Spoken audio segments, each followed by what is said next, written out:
जोजलपा। Para विद्यार्थी भाइ बहिनीहरू, तपाईले अहिले सुनिरहनु भएको छ नेपाल भाषा एकाडेमीका निमित्त अनक मिडियाको प्रस्तुति नेवा एफएम 106.6 मेगाहर्ज। प्यारा विद्यार्थी भाइ बहिनीहरूलाई यस रेडियो शिक्षा कार्यक्रममा स्वागत गर्दछु।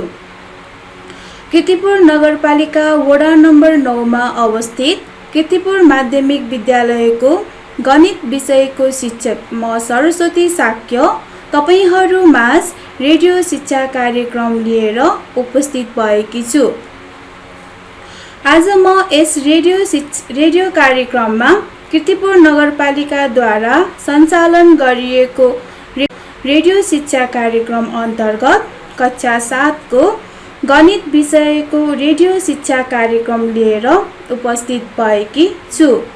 यो कार्यक्रम हरेक हप्ता मङ्गलबारका दिन बिहान 9:30 बजेदेखि 10 बजेसम्म आउने गर्दछ।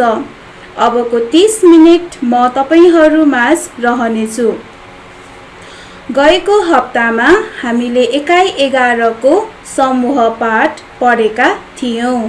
विद्यार्थी भाइ बहिनीहरूले उक्त पाठबाट समूह सेट भनेको के हो, समूह कुन कुन अवस्थामा हुन्छ, समूहलाई केले जनाइन्छ, समूहलाई कति तरिकाबाट जनाउने गर्दछ, सर्वव्यापक समूह युनिभर्सल सेट भनेको के हो, समूहको गणात्मकता कार्डिनालिटी कसरी पत्ता लगाउन सकिन्छ जस्ता कुराहरू सिकेका थियौं। विद्यार्थी भाइ बहिनीहरूले उक्त पाठसँग सम्बन्धित अभ्यास गरी आफ्ना शिक्षकहरूलाई देखाउनु भएको छ भनी अपेक्षा राखेकी छु। प्यारा विद्यार्थी भाइ बहिनीहरू, गणित पाठ्यक्रमको मूल उद्देश्य नै गणितीय ज्ञान, सिप, अभिवृद्धि तथा क्षमता विकास गरी दैनिक जीवनका व्यावहारिक समस्या समाधान गर्न सक्षम बनाउनु हो। साथै गणित एक व्यावहारिक र प्रयोगात्मक विषय हो। प्यारा विद्यार्थी भाइ बहिनीहरू, आजको कक्षा लिन हजुरहरू कक्षा 7 को गणित किताबका साथै कपी कलम लिएर सिक्न तयारी अवस्थामा बसिरहनु भएको छ है। यदि छैन भने कक्षा 7 को गणित किताब कापी कलम लिएर तयारी अवस्थामा बस्नुहोस् है। आज पनि म तपाईहरूलाई एकाइ 11 को समूह सेट पाठको बाँकी भागको छलफल गर्नेछौँ। खप्टिएका समूहहरू ओभरल्यापिङ सेट भनेको के हो, अलग्गिएका समूहहरू डिस्जोइन्ट सेट भनेको के हो, खप्टिएका समूहहरू र अलग्गिएका समूहहरू कसरी छुट्याउने, समूहलाई कति प्रकारमा विभाजन गरिएको छ र ती के हुन् जस्ता विविध कुराहरूको उदाहरणद्वारा छलफल गर्नेछौँ। अब म पाठलाई अगाडि बढाउने क्रममा एउटा उदाहरण दिँदैछु। विद्यार्थी भाइ बहिनीहरू ध्यानपूर्वक सुन्नुहोस् है। जस्तै तरकारीको समूह भन्नाले त्यहाँ आलु, भान्टा, काउली, बन्दा, फर्सी आदि पर्दछ। त्यस्तै फलफुलहरूको समूहमा केरा, आँप, सुन्तला, अंगुर, मेवा, स्याउ, पाइनापल आदि पर्दछ। यी दुई तरकारीको समूह र फलफुलको समूहमा कुनै साझा सदस्य छैन। त्यसैले तरकारीको समूह र फलफुलहरूको समूह छुट्टा छुट्टी हुने भएकोले यसलाई अलग्गिएका समूहहरू भनिन्छ। यसरी अलग्गिएका समूहहरूको परिभाषा दिँदा विद्यार्थी भाइ बहिनीहरू कपीमा नोट गर्नुहोस् है। माथिको उदाहरणबाट विद्यार्थीहरूले पक्कै नै यसको परिभाषा कसरी लेख्ने भनेर त अनुमान लगाइसक्नु भएको होला। तैपनि म सरस्वती परिभाषा भन्दछु, तपाईहरूले कपीमा नोट गर्नुहोस् है। ल राम्रोसँग सुन्नुहोस् है। यदि कुनै दुई वा दुई भन्दा बढी समूहहरूमा साझा सदस्यहरू छैनन् भने त्यस्ता समूहहरूलाई अलग्गिएका समूह डिसजोइन्ट सेट भनिन्छ। इङ्ग्लिसबाट पनि परिभाषा लेख्नुहोस् त। 2 or more than 2 sets are disjoint if they do not have common elements। फेरि एकचोटि म पुनः दोहोऱ्याउँछु यो परिभाषालाई। विद्यार्थी भाइ बहिनीहरू ध्यानपूर्वक सुनेर कपीमा नोट गर्नुहोस् है। यदि कुनै 2 वा 2 भन्दा बढी समूहहरूमा साझा सदस्यहरू छैनन् भने त्यस्ता समूहहरूलाई अलग्गिएका समूह डिसजोइन्ट सेट भनिन्छ। 2 or more than 2 sets are disjoint if they do not have common elements। बुझ्नुभयो है विद्यार्थी भाइ बहिनीहरूले अलग्गिएका समूहको परिभाषा। ल अब म यसको उदाहरण दिन्छु है। उदाहरण के छ भन्दाखेरि घरपालुवा जनावरहरूको समूह र जङ्गली जनावरहरूको समूह बीचमा पनि कुनै साझा सदस्य नभएकोले यसलाई पनि अलग्गिएका समूह अन्तर्गत राख्न सकिन्छ। बुझ्नुभयो भाइ बहिनीहरू? ओके, अब म एउटा प्रश्नबाट छलफल गरौँ है।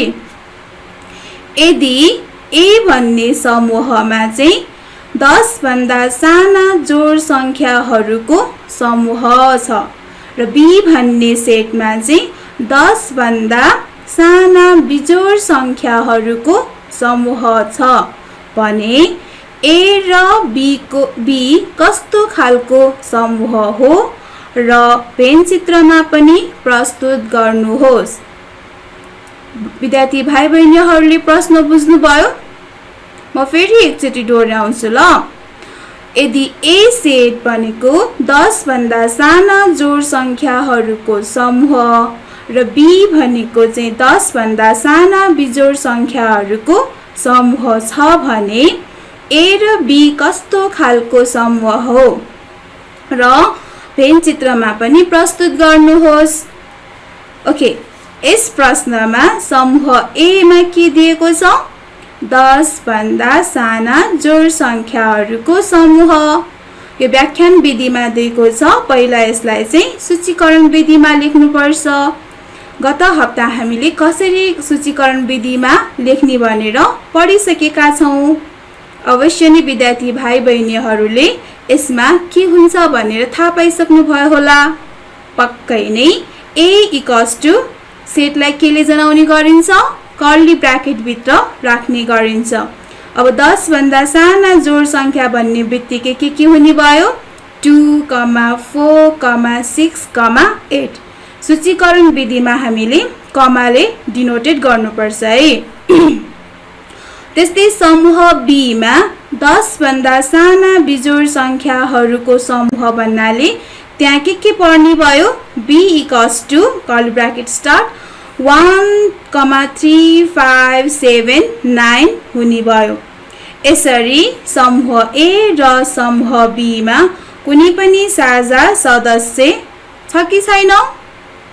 छैन। जोड सङ्ख्यामा 2, 4, 6, 8 छ त्यहाँ सदस्यहरू भने बी समूहमा चाहिँ 1, 3, 5, 7, 9 छ। कुनै पनि साझा सदस्य छैन। त्यसैले हामीले यो समूह ए र समूह बी लाई कस्तो खालको समूह भन्न सक्छौँ? हो, पक्कै पनि यसलाई हामी अलग्गिएको समूह भन्न सक्छौँ। Very good. अब यसलाई भेन चित्रमा प्रस्तुत गर्नुहोस् भनेर क्वेसनले सोधेको हुनाले भेन चित्रमा कसरी प्रस्तुत गर्ने त? ल यसमा चाहिँ के गर्ने म भन्छु, तपाईहरूले चाहिँ कपीमा बनाउनुस् है। पहिला चाहिँ रेक्ट्याङ्गल ड्र गर्नुहोस्। त्यसभित्र अलग अलग दुईवटा सर्कल सेप वा ओभल सेप बनाउनुहोस्। एउटालाई समूह ए र अर्कोलाई चाहिँ समूह बी भनी नामाकरण गर्नुहोस् र समूह ए मा समूह ए का सदस्यहरू कमा नदिकन लेख्नुहोस् र समूह बी मा पनि बी का सदस्यहरू कमा नदिइकन लेख्नुहोस् र रेक्ट्याङ्गलले युनिभर्सल सेट अथवा सर्वव्यापक समूहलाई जनाउने भएकोले यसलाई चाहिँ हामी केले जनाउँछौँ क्यापिटल यु ले जनाउँछौँ। अन्य विद्यार्थी भाइ बहिनीहरू सूचीकरण विधिमा त्यहाँ दिएको सदस्यहरूलाई हामीले कमा दिँदै लेख्छौँ तर पेन चित्रमा चाहिँ त्यहाँ दिएको सदस्यहरूलाई चाहिँ कमा दिन पाइँदैन। नम्बरहरू अलि नजोडिकन टाढा टाढा चाहिँ लेख्नुपर्छ है। पक्कै पनि मैले भने अनुसार तपाईहरूले कपीमा बनाइसक्नु भयो होला। कस्तो खालको समूह बन्यो अलग्गिएका समूहहरू बन्यो। ओके अब अर्को उदाहरण सुनौ है त। यदि A = यातायातका साधनहरूको समूह A मा चाहिँ यातायातका साधनहरूको समूह छ र B मा चाहिँ दुई पाङ्ग्रे यातायातका साधनहरूको समूह हुँदा यी दुई समूहहरूको सदस्यहरूमा साझा सदस्यहरू कमन एलिमेन्ट्स चाहिँ के हुने भयो साइकल स्कुटर दुवैमा पर्ने भयो। यातायातका साधनमा पनि पर्ने भयो र दुई पाङ्ग्रे यातायातका साधनमा पनि पर्ने भएकोले यो कमन भएकोले समूह A र समूह B लाई हामी एक आपसमा खप्टिएको हुन्छ। विद्यार्थी भाइ बहिनीहरू खप्टिएका समूहहरूको परिभाषालाई कपीमा नोट गर्नुहोस् ल। माथिको उदाहरणबाट पक्कै पनि विद्यार्थी भाइ बहिनीहरूले खप्टिएका समूहहरू भन्नाले के रहेछ भनेर अनुमान लगाइसक्नु भएको होला है। ओके अब तपाईहरूले चाहिँ कपीमा परिभाषा नोट गर्नुहोस्।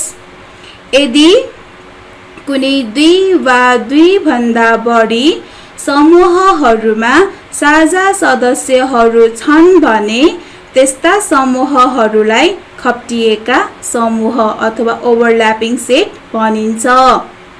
फेरि एकचोटि है।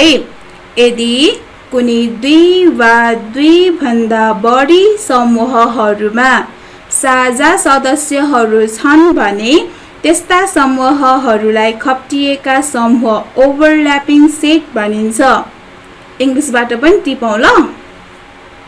Two or more than two sets are called overlapping if they have common elements. फेरि एकचोटि। Two or more than two sets are called overlapping if they have common elements. विद्यार्थी भाइ बहिनीहरूले कपीमा राम्रोसँग नोट गरिसक्नु भयो होला है। अब एउटा प्रश्नबाट छलफल गरौँ है त। यदि A भन्ने समूहमा चाहिँ 6 का गुणनखण्डहरूको समूह छ र B भन्ने समूहमा चाहिँ 8 का गुणनखण्डहरूको समूह छ भने समूह A र समूह B बीचमा कस्तो सम्बन्ध छ पेन चित्रमा प्रस्तुत गर्नुहोस्। यसरी क्वेशन दिएको बेलामा अब कसरी सल्भ गर्ने त? परिभाषा त हामीले बुझिसक्यौं। क्वेशन बुझ्नु भयो? फेरि एकचोटि ल। यदि A = 6 का गुणनखण्डहरूको समूह छ र B मा चाहिँ 8 का गुणनखण्डहरूको समूह छ भने समूह A र समूह B बीचमा कस्तो सम्बन्ध छ पेन चित्रमा प्रस्तुत गर्नुहोस्। पक्कै पनि विद्यार्थी भाइ बहिनीहरूले प्रश्न बुझ्नु भयो होला। ल अब यसलाई चाहिँ कसरी सोलुसन गर्ने त? प्रश्नमा चाहिँ के रहेछ समूहलाई व्याख्यान विधिमा दिएको छ। त्यसैले पहिला के गर्नुपर्छ व्याख्यान विधिलाई चाहिँ हामी सूचीकरण विधिमा लिस्टिङ मेथडबाट लेख्नुपर्छ। ल A भन्ने समूहमा चाहिँ के भनेछ 6 का गुणनखण्डहरूको समूह भन्नाले के हो 6 लाई कुन कुन नम्बरले भाग जान्छ 1 2 3 र 6 भयो यसका सदस्यहरू र B समूहमा चाहिँ 8 का गुणनखण्डहरूको समूह भन्ने बित्तिकै के भयो 8 लाई कुन कुन नम्बरले भाग जान्छ विद्यार्थी भाइ बहिनीहरू पक्कै पनि यसमा 1 2 4 8 हुन्छ। ए र बी लाई चाहिँ हामीले लिस्टिङ मेथडमा लेखिसक्यौं है। यसरी समूह ए र समूह बी मा साझा सदस्यहरू के छ हेर्नुस् त तपाईहरुको कपीमा। ए मा सदस्यहरू 1 2 3 6। यसमा लिस्टिङ मेथड लेख्दाखेरि कमा लेख्न चाहिँ बिर्सिनु हुँदैन है विद्यार्थी भाइ बहिनीहरू। बी मा चाहिँ के छ सदस्यहरू 1 2 4 8। यो दुईटा समूहहरूमा चाहिँ साझा सदस्यहरू के छ त? साझा सदस्यहरू यसमा 1 र 2 छ। अब 1 र 2 कमन भएको हुनाले हामीले ए र बी कस्तो खालको समूह भन्न सक्छौं? अलगिएको कि खप्टिएको? पक्कै पनि साझा सदस्य भएकोलाई हामी खप्टिएका समूहहरू भन्छौं। अब यसलाई चाहिँ पेनचित्रमा चाहिँ कसरी प्रस्तुत गर्ने? खप्टिएको भन्ने बित्तिकै त्यहाँ भएको सर्कलहरू खप्टिनु पर्यो है। पहिला चाहिँ के गर्नु विद्यार्थी भाइ बहिनीहरू कपीमा बनाउनुस् त तपाईहरुले एउटा रेक्ट्याङ्गल सेपको रेक्ट्याङ्गल बनाउनु। यो रेक्ट्याङ्गल सेपले चाहिँ केलाई डिनोट गर्छ? सर्वव्यापक समूहलाई। र सर्वव्यापक समूहलाई हामीले के डिनोट गर्छौं भनेर पढेका थियौं गत हप्ता? पक्कै पनि क्यापिटल यु ले डिनोट गर्छौं। अब त्यसभित्र खप्टिएका सर्कल बनाई खप्टिएको भागमा साझा सदस्य के छ? 1 र 2 छ। अब त्यो फर्स्टमा चाहिँ साझा सदस्यहरूलाई चाहिँ साझा खण्डमा चाहिँ 1 र 2 लेख्ने। समूह ए को बाँकी सदस्य के छ त? अब 3 र 6 छ। त्यसलाई चाहिँ ए मा लेख्ने। त्यस्तै गरेर बी को बाँकी सदस्यहरू पनि के छ? 4 र 8 छ। त्यसलाई पनि बी मा लेख्ने। साझा खण्डमा चाहिँ 1 र 2। त्यसको सँगैको ए को मात्र भाग छ त्यसमा चाहिँ बाँकी भाग चाहिँ बाँकी सदस्य 3 र 6 लेख्ने। अनि बी मा पनि त्यस्तै बाँकी सदस्य चाहिँ बी मात्र भन्नेमा चाहिँ 4 र 8 लेख्ने हस्। त पक्कै पनि तपाईहरुले कपीमा चाहिँ पेन डायग्रामको चित्र बनाइसक्नु भयो होला। अब त विद्यार्थी भाइ बहिनीहरूले कस्तो समूहहरूलाई अलगिएका समूह र कस्तो समूहहरूलाई खप्टिएको समूह हो भनेर परिभाषा सहित उदाहरण दिन सक्नुहुन्छ भन्ने आशा राख्दछु। ल अब विद्यार्थी भाइ बहिनीहरूले केही क्वेशन टिप्नुहोस् त। ओके रेडी हुनुभयो? अलगिएका समूह र खप्टिएका समूह भन्नाले कस्तो समूहलाई बुझाउँदछ? उदाहरणद्वारा प्रश्नाउनुहोस्। यो एउटा क्वेशन सल्भ गर्नुस्। अब त्यस्तै गरेर यससँग रिलेटेड अर्को क्वेशन के छ भन्दाखेरि अलगिएका समूह र खप्टिएका समूहहरू छुट्याउनुहोस्। तल दिएका जुन अलगिएका हो कि खप्टिएका समूह हो छुट्याउनुस् भनेको छ। क्वेशन क मा चाहिँ के रहेछ? घरपालुवा जनावरको समूह र जंगली जनावरको समूह। अघि उदाहरणमा पनि मैले भनिसकेको छु। पक्कै पनि विद्यार्थी भाइ बहिनीहरूले थाहा पाइसक्नु भयो होला। यो चाहिँ तपाईहरुको लागि वर्क है। अब अर्को के छ भन्दाखेरि ख नम्बरमा जोड संख्याहरूको समूह र प्राकृतिक संख्याहरूको समूह। त्यस्तै ग नम्बरमा 8 का गुणनखण्डहरूको समूह र 6 का गुणनखण्डहरूको समूह। विद्यार्थी भाइ बहिनीहरूले बुझ्नुभयो क्वेशन? र फेरि एकचोटि म रिपिट गर्छु ल। अलगिएका समूह र खप्टिएका समूह भन्नाले कस्तो समूहलाई बुझाउँदछ? उदाहरणद्वारा प्रश्नाउनुहोस्। अब अर्को क्वेशन अलगिएका समूह र खप्टिएका समूहहरू छुट्याउनुहोस्। क नम्बरमा रहेको छ घरपालुवा जनावरहरूको समूह र जंगली जनावरहरूको समूह। ख नम्बरमा रहेको छ जोड संख्याहरूको समूह र प्राकृतिक संख्याहरूको समूह। ग नम्बरमा रहेको छ 8 का गुणनखण्डहरूको समूह र 6 का गुणनखण्डहरूको समूह। यो क्वेशन हजुरहरूले सल्भ गरेर त आफ्नो टिचरहरू अथवा साथीहरूसँग छलफल गरेर शिक्षकलाई देखाउनुहोस् है। अब विद्यार्थी भाइ बहिनीहरूले समूहका प्रकारका बारेमा हामी छलफल गर्छौं ल। समूहलाई 4 प्रकारमा विभाजन गरिएको छ। फर्स्टमा रहेको छ समूहको संयोजन, युनियन अफ सेट। सेकेन्डमा रहेको छ समूहको प्रतिच्छेदन, इन्टरसेक्सन अफ सेट्स। थर्डमा रहेको छ समूहको फरक, डिफरेन्स अफ सेट। फोर्थमा रहेको छ समूहको पूरक, कम्प्लिमेन्ट अफ सेट। सेटलाई चाहिँ यसरी 4 भागमा विभाजन गरिएको छ। फर्स्टमा रहेको छ समूहको संयोजन, सेकेन्डमा समूहको प्रतिच्छेदन, समूहको फरक, समूहको पूरक। तर हामी क्लास 7 मा चाहिँ यो सबै पढ्दैनौं। नम्बर 1 र 2 को समूहको संयोजन र समूहको प्रतिच्छेदन अथवा union of sets and intersection of sets, यो दुईटाको चाहिँ हामी क्लास 7 मा डिस्कस गर्छौं, पढ्छौं अनि बाँकी चाहिँ क्लास 8 मा गएर पढ्ने छौं है। ल अब संयोजन भन्नाले के रहेछ त एउटा उदाहरणबाट हामी छलफल गरौँ है त विद्यार्थी भाइ बहिनीहरू। अनि उदाहरणबाट हजुरहरूले परिभाषा आफै पनि लेख्न सक्नुहुनेछ। एउटा उदाहरण सुनौँ है त। यदि A इक्वल्स टु A भन्ने समूहमा त्यहाँ सदस्यहरू चाहिँ A, E, I, O, U यसरी लिस्टिङ मेथडमा दिएको छ। कमा दिन चाहिँ नबिर्सिनु ल। A, E, I, O, U छ। त्यस्तै गरेर B समूहमा चाहिँ त्यहाँ सदस्यहरू A, B, C, D, E छ भने A संयोजन B हुँदाखेरि, A युनियन B हुँदाखेरि के हुँदो रहेछ भन्दा यसको एन्सर चाहिँ A, B, C, D, E, I, O, U यो सबै सदस्यहरू रहेछ यसमा।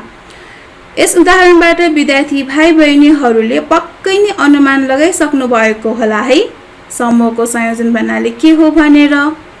Okay, very good. विद्यार्थी भाइ बहिनीहरू समूहको संयोजनको परिभाषा कपीमा नोट गर्नुहोस् ल। आफूले पनि अनुमान लगाइसक्नु भयो। अब यसलाई चाहिँ परिभाषा चाहिँ नोट गर्नुहोस् कपीमा। कुनै दुई समूहहरू A वा B वा दुवै समूहका सदस्यहरू A र B का सम्पूर्ण सदस्यहरू परेको समूहहरूको अवस्थालाई समूहहरू A र B को संयोजन A युनियन B भनिन्छ। यसलाई चाहिँ A युनियन B, यो युनियन चाहिँ कसरी डिनोटेट गर्ने भन्दाखेरि क्यापिटल U को शेपमा हुन्छ। क्यापिटल U नै त हैन, यो चाहिँ क्यापिटल U को शेपमा मात्रै रहन्छ है। A युनियन B भन्छ यसलाई चाहिँ। पढ्दाखेरि हामी A युनियन B भनेर पढ्छौं।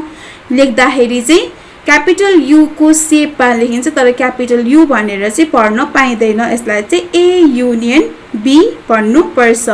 विद्यार्थी भाइ बहिनीहरूले बुकमा पनि देख्नु भएको छ होला कस्तो खालको शेप बनेर।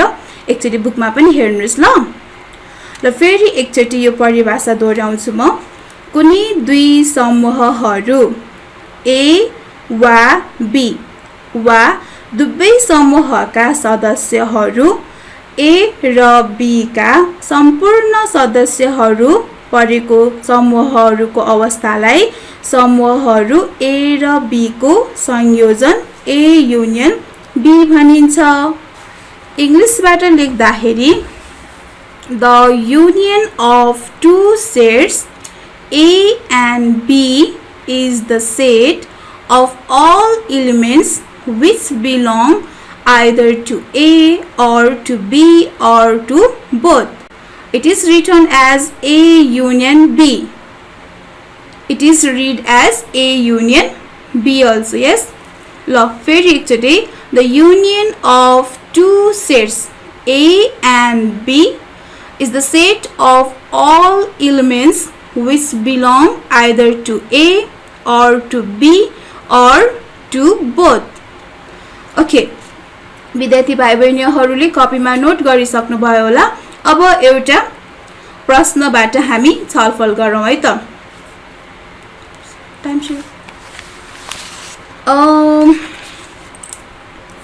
प्राविधिक मित्रबाट चाहिँ समय समाप्त भएको जानकारी प्राप्त भएकोले म आजको पाठ यही अन्त्य गर्न अनुमति माग्दछु।